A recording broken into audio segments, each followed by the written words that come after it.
திறப்பிலே 5 நிமிடங்கள்.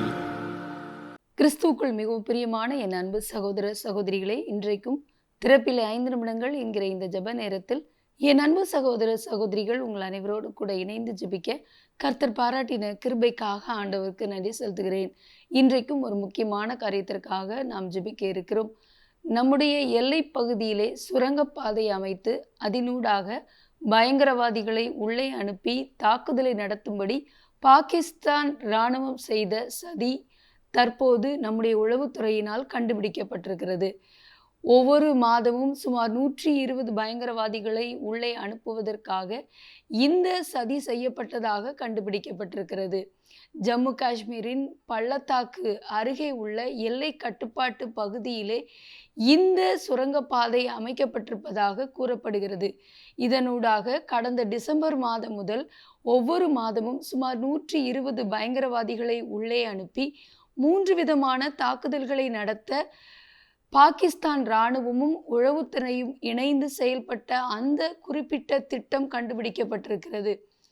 பாகிஸ்தான் அமைத்திருக்கிற எல்லையில் உள்ள பல்வேறு முகாம்களிலே இப்படிப்பட்ட தீவிரவாதிகள், அதாவது பயங்கரவாதிகள் 80% பேர் இருப்பதாக கூறப்படுகிறது. இதுவும் நம்முடைய இந்திய இராணுவத்தால் கண்டுபிடிக்கப்பட்டிருக்கிறது. ஆகவே நண்பு தேவனுடைய பிள்ளைகளை, இவர்கள் நிமித்தமாக தொடர்ந்து பயங்கரவாதங்கள் அழிவுகள் நிகழாதிருக்க ஜெபிக்க அழைக்கப்படுகிறோம். இதை குறித்த செய்தி தொகுப்பை நான் உங்களுக்கு வாசிக்க விரும்புகிறேன். கடந்த டிசம்பர் முதல் ஜம்மு காஷ்மீர் பள்ளத்தாக்கு அருகில் உள்ள எல்லை கட்டுப்பாட்டு கோட்டின் வழியாக ஒவ்வொரு மாதமும் குறைந்தது 120 பாகிஸ்தான் பயங்கரவாதிகள் இந்தியாவுக்குள் ஊடுருவி 3 வகையான தாக்குதல்களை நடத்த திட்டமிட்டுள்ளனர். முதலாவது வழக்கமான பயங்கரவாதிகள் நடத்தும் கண்மூடித்தனமான துப்பாக்கி சூடு தாக்குதல்கள். இரண்டாவதாக பாகிஸ்தான் இராணுவத்தின் எல்லை நடவடிக்கை குழுவின் பயங்கரவாத தாக்குதல்கள். மூன்றாவதாக IED மூலம் குண்டுவெடிப்புகளை நடத்துவது என இந்தியாவுக்கு எதிரான நடவடிக்கைகளில் பாகிஸ்தான் இறங்கியுள்ளது என்று மத்திய புலனாய்வு அமைப்பு அதிகாரிகள் தெரிவித்துள்ளனர்.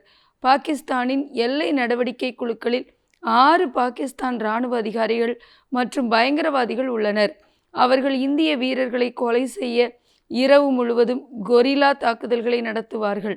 இந்த நடவடிக்கைக்கு பிறகு இந்த குழுக்கள் பாகிஸ்தான் இராணுவ நிலைகளுக்கு திரும்பிவிடுவர்.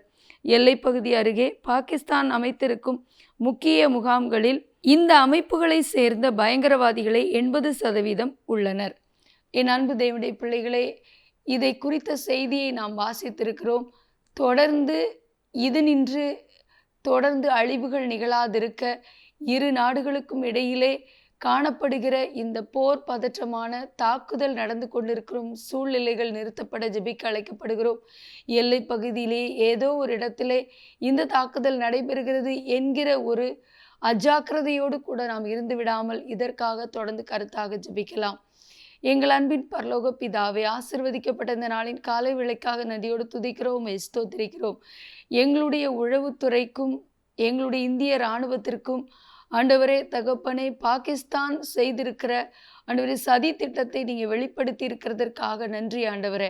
எங்களுடைய எல்லைக்கோட்டு பகுதியிலே ஜம்மு காஷ்மீர் பள்ளத்தாக்கு அருகிலே கண்டுபிடிக்கப்பட்டிருக்கிற இந்த சுரங்கப்பாதை மூடப்பட ஆண்டவர், இந்த சுரங்கப்பாதை வழியாக எந்த விதத்திலும் பயங்கரவாதிகள் உள்ளே நுழையாதிருக்க ஆண்டவரே, வரும் நாட்களிலே கூடுதல் இதை தடுக்கும் முயற்சிகளை எங்களுடைய அரசாங்கம் எடுப்பதற்கும் ஆண்டவர் அதற்கு ஞானமுள்ள இருதயத்தை ஒவ்வொருவருக்கும் கொடுத்து வழி நடத்துங்க.